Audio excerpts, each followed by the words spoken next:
de nous voir succomber tous les deux. Il est convaincant. Très. Mon Dieu, j'espère qu'ils vont dire oui.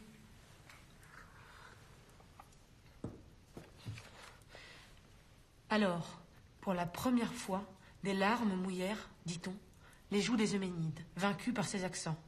Ni l'épouse du souverain, ni le Dieu qui gouverne les enfers ne peuvent résister à une telle prière. Ils appellent Eurydice. Elle était là, parmi les ombres récemment arrivées. Elle s'avance d'un pas que ralentissait sa blessure.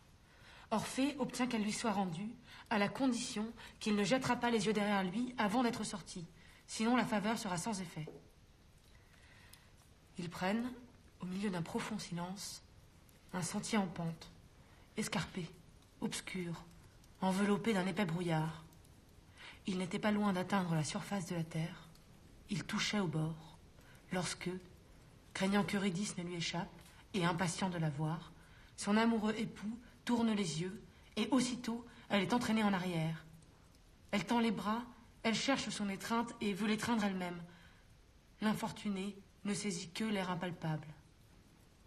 En mourant pour la seconde fois, elle ne se plaint pas de son époux. De quoi se plaindrait-elle, sinon d'être aimée? C'est horrible. La pauvre, pourquoi s'est-il retourné? On lui a dit de ne pas se retourner et au dernier moment, il se retourne sans raison. Il y a des raisons. Vous trouvez? Allez-y, relisez.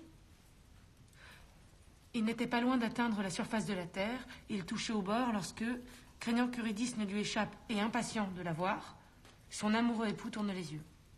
Mais non. Il ne peut pas la regarder parce qu'il a peur de la perdre. Ça ne tient pas, ces raisons. Ce sont précisément les consignes qu'on lui a données. Il est fou d'amour. Il ne résiste pas. Moi, je crois que Sophie n'a pas tort. Ce n'est pas plus fort que lui et les raisons ne sont pas sérieuses.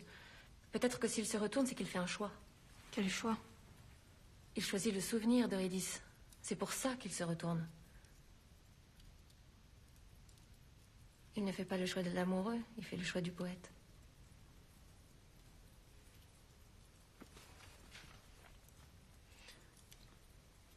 Elle lui adresse un adieu suprême, qui déjà ne peut qu'à peine parvenir jusqu'à ses oreilles, et elle retombe à l'abîme d'où elle sortait.